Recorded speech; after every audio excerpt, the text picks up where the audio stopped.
Hello and welcome to the Game Line. I'm your host, Ben James, and this is Wales Online's rugby show coming to you live on Facebook less than an hour ahead of the big kickoff. It's Wales v England Day, one of the biggest games in international rugby. As I say, I'm Ben James. I'm joined by Matt Southcombe, who is our man at the game today, Parker Scarlets. We'll bring him on now with some probably live noise behind him. Matt, how you doing, mate?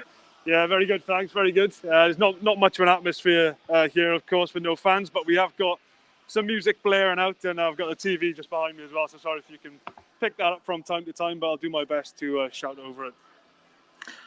It's Wales v England Day, yet it's probably as low-key a Wales v England Day as we felt for a long time. It's not a Six Nations match. It's not a World Cup match. It's an Autumn Nations Cup match, whatever that means. And obviously, with Wales coming to the back of it on not great form and England looking pretty ominous, it's a bit of a strange one today, isn't it? Yeah, it is a bit of a strange one. As I've said this week, I think there needs to be a bit of a recognition, really, from Welsh fans of just where this team is at right now. It's chalk and cheese when you look at the two setups, to be honest. I mean, you've got Wales, who have gone through a lot of upheaval in the last 12 months in terms of, pretty much the entire coaching staff have gone, and new men have come in. There's a new way of playing trying to be implemented at a time when, if you look across world rugby, particularly in the Northern Hemisphere, you win games by looking after the ball, scrumming well, and taking points when they're on offer. Pivac's game plan is a little bit at odds with that, to be honest. Throw in as well a handful of injuries to key players, and suddenly, you get the picture. It's not going to be conducive to free-flowing rugby, and we've seen that from Wales in the last few weeks. They haven't played well. Even in the win over Georgia, it wasn't fantastic. England, conversely, have just won the Six Nations, and they've looked good so far this autumn.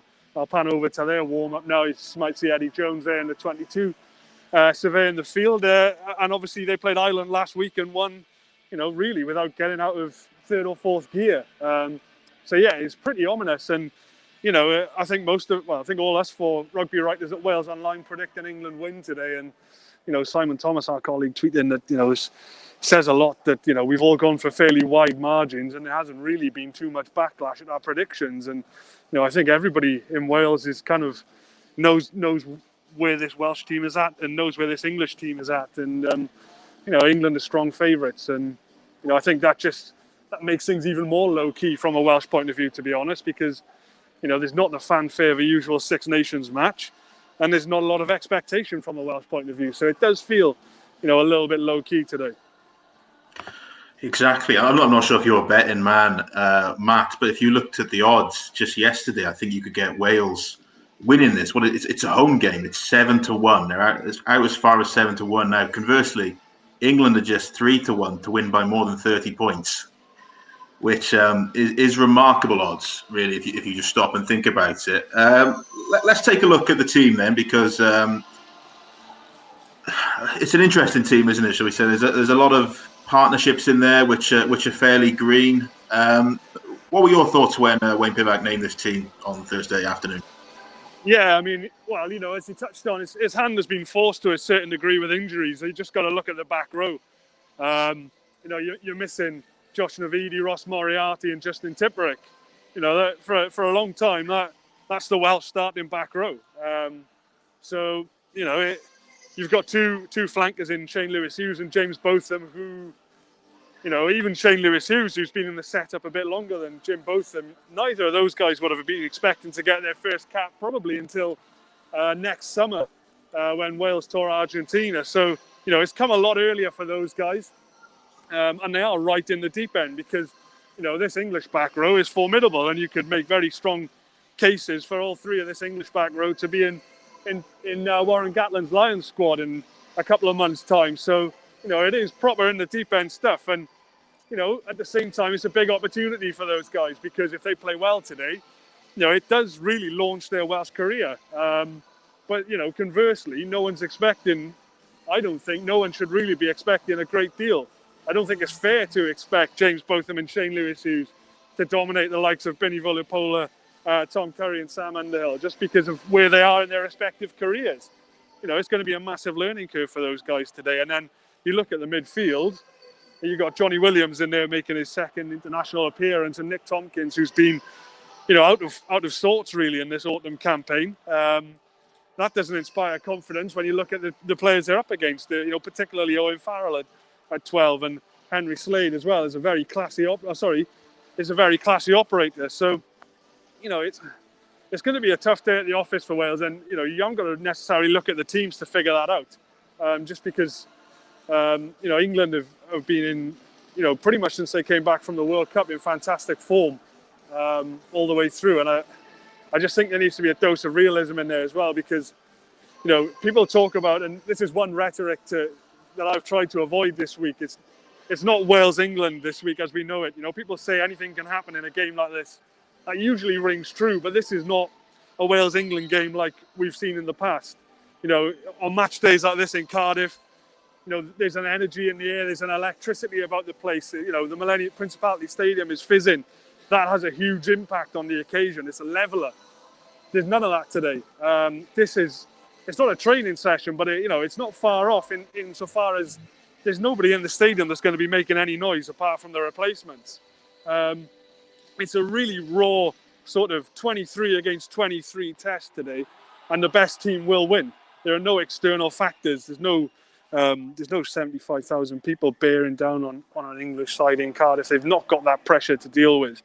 I've heard the argument this week that the likes of Louis Rees-Zammit will also not have that pressure to deal with, but I think it's a far bigger factor when you start discussing the opposition rather than the home players. So, I worry it could be a long day at the office for Wales. It's not just any other Wales v England game. It's a very low-key Wales v England game, and England, as you touched on in your question, Ben, are favourites and justify that tag. Also, you mentioned there, it's very different this time round. Obviously, the whole autumn campaign has been very different with no fans and playing internationally, and that throws up slightly different things. Normally we have spent the whole of the week talking about the Principality Stadium roof. Is it going to be open? Is it going to be closed? As you can see, we don't quite have that luxury internationally, and being that far in West Wales, the questions usually arise about the weather. What's it like? Obviously, England have 6 forwards on the bench, so they probably favour if a little bit of rain started to fall. Yeah, it's not. To be honest, it's probably the best we've had it since we've been coming down here in the autumn. I know the weather against Scotland was fairly good. There were a few showers at that game, but the weather last week was horrendous. But it's not. There might be a little bit of drizzle in the air, but it's not throwing it down by any stretch of the imagination. So I don't really think there's not much of a breeze to talk about either. So I don't think the weather is going to be a talking point. It does look quite overcast here, so there's always a bit of potential for that to come during the match. But right now is pretty much perfect conditions for a game of rugby. We're getting a lot of comments. Obviously, a lot of people hoping that Wales can pull something out of the bag. We're having a few comments telling us to stop being quite so negative. I think those are aimed at you, Matt. You'll probably argue it's just being realistic, but are there any sort of positives you can perhaps give us before kickoff? Well, I guess, on a similar thread, yes, I am trying to be a bit of a realist. Sorry if that's coming across as negative. But there is, in the same vein, there is no pressure on Wales, really, because nothing is expected of them. It's a free shot. You've got people like Johnny Williams, Louis Rees-Zammit, Callum Sheedy, if he comes off the bench. These guys will hold no fear, really. They've not been scarred by any previous sort of results against England or performances. So there's no pressure on these guys. So the shackles are off to a certain extent, and it's a bit of a free hit. And, you never know that sometimes that works in your favour and strange things can happen. I also look at the Wales side, and I think it's a better scrummage in front 5 than we've seen for a while. The scrum has been a huge problem, particularly in that Ireland game, and at times in Scotland game as well. It did go a little bit awry. I think, up front, I think that's a really good front 5, and I think they can take on England physically. But it's going to be a huge challenge, and it's not to say that England are comfortable favourites. It's almost not having a dig at Wales by any stretch of the imagination. I don't know if some of our viewers might have seen the team that we put together on Wales Online yesterday out of the players who are not involved for Wales today. is an incredible side, and you could make a good argument that it might be even better than the one that's starting today. But, and there are world-class operators in this Wales side. Alan Wyn-Jones hasn't really been himself in the last few weeks, but, his quality is undeniable. Same goes for Taulupe Faletau. And at the end of the day, if Wales are going to have a chance today, those two in particular are going to have to really stand up. I think Jake Ball's selection is a good one. I think he's been brilliant for Wales when he's played so far this autumn. Gives Wales a real source of go-forward ball and momentum, carries hard. And as I've said to you before, as Simon Thomas always says, he hurts people when he carries. So I think that's a good selection. I do have my doubts about the back row. I do worry about that. Interesting to see how Lloyd Williams goes today. Wales have played some of their best rugby when he's been on the field. But then the outside, the midfield and the outside backs, that really is, it's difficult to see what could happen there. As I've said, there's no real expectation on their shoulders, and that could work to their benefit. But I don't think it's controversial to say that England are favourites today. Absolutely. I've got a couple of questions. One from Nathan Long, which is, how do you feel the 10, 12, 13 will go? Obviously, plenty of experience with Dan Bigg getting the nod ahead of Callum Sheedy, and then, as we mentioned, that pretty much new look midfield partnership with Johnny Williams and Nick Thompkins. How do we see that going?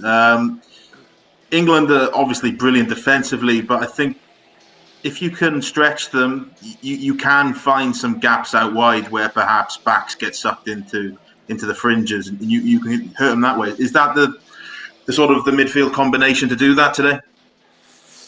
Well, like I said, he hasn't really got many options. I would have liked to have seen Owen Watkin involved personally. I know Pivac's problem at the moment really is his best centres are both inside centres in Owen Watkin and Johnny Williams. Owen Watkin played at 13 in the World Cup quarter-final against France and did a very good job on that day. But he's gone with Nick Thompkins. Big day for Thompkins because he's playing against a lot of guys who he would have played with at Saracens. And he's really, like I said, he's under a bit of pressure to perform, to be honest, because he hasn't gone well so far in this campaign. Dan Biggar is the right selection for me. Wales are probably going to have to spend large parts of this game on the back foot. They're going to be under pressure. England's defence has been superb so far. So I think it's probably the right decision to name Biggar, a bit more pragmatic. I think it's a little unfair to pigeonhole him at times. I think he gets unfairly criticised, saying he can't do certain things. Very skillful player in his own right. So, let's just give him a chance and see how he goes today. But I think Wales' two biggest threats come on the wings, Louis Rees-Zammit and Josh Adams. It's going to be all about getting the ball in their hands. Wales' wingers have been redundant all too often in this campaign. But, Josh Adams, a world-class finisher, over the last 2 years has probably been one of the best wingers in the world. And in Louis Rees-Zammit, Wales have got a guy who, has pulled up trees in the English Premiership, playing against a lot of these players who he'll play against today. And we just had a glimpse, didn't we, against Georgia of his pace. When he got half a yard in that second half, he went on a sort of 30-metre run just before the Justin Tipuric injury. But we just need to see a bit more of that, and they need to try and create a bit of space for these wingers, because when they do get space, they don't need a second invitation. So I think that's where Wales can cause problems if they can get the ball there. But if things go wrong up front, then it's a waste of time talking about the likes of Rees-Zammit and Josh Adams, unfortunately. I suppose one of the keys, you go back to speaking about Dan Biggar and what he can and can't do. You look at Ireland last week. Ireland went into the game with a game plan, which was to kick behind England to sort of spread the field, move the defence around. And as soon as they went 12-0 down, they sort of deserted that. And it's only in the latter stages that they went back to it and actually got some success out of it.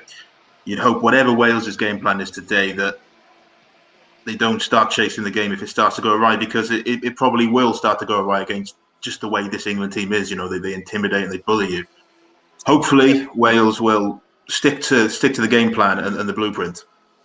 Yeah, I guess so. And that it's always very easy to get away from that sort of thing when things start going wrong. We've heard Wayne Pivac say that at times in this campaign, a few players have sort of reverted back to their old ways when things have got tough, and that's been disappointing from his perspective. Obviously, alluding to the fact that they've slipped back into the sort of the Warren Gatland style of play rather than what Pivac is trying to do. But that is easy to do when things are not going well for you. You just look at the back three today, though. I think if you, on paper, you would back Wales in the air. You've got Jonathan Joseph on the wing for England, who's a centre usually. I think Wales can get a bit of joy there if they go to the air. Lee Halfpenny is very good. One of the best in the world at that sort of thing. So there are no qualms there. And on the other wing, Louis Rees-Zammit is a big guy. Johnny May's not bad in the air, and you don't want to kick loosely to him. We saw what he can do with a bit of open play against Ireland last week. I think pragmatism is going to be the order of the day early on for Wales. They've got to play in the right parts of the field. If they start making mistakes in their own half, then England are going to punish them. So, like you said, from Wayne Pivac's point of view, all you want his players to do today is just have faith in the systems, have faith in what they're trying to achieve, particularly when things go wrong, because that's when it gets easy to go off script. And then suddenly, the left hand doesn't know what the right hand's doing, and you can get in all sorts of trouble. And I suppose the final question, as it was always going to be, bear in mind that you're getting a lot of criticism about being negative in the comments, so careful how you word this. And it's the score prediction. Ollie Smith wants to know, what is your score prediction? I do apologise if I'm getting a bit of stick for being negative, but unfortunately, I've only got to give my honest opinion on this, and that's it. I'm afraid I probably won't make myself any more popular in the comments. I think in our predictions this week, mine was 34-9 to England. I just haven't seen enough from Wales in the last few games to suggest that they can cause this England defence any problems at all, to be honest with you. I suppose one saving grace in that regard, as I was speaking to some of my English colleagues who've come up today, England haven't been a particularly high scoring side of late. They racked up the 40 against Georgia, but there was frustration really that they didn't beat Ireland by more. I was listening to Mike Tindall on the way down saying, lambasting England really for not playing a bit more rugby. The weather's not going to really play a part unless it comes later on.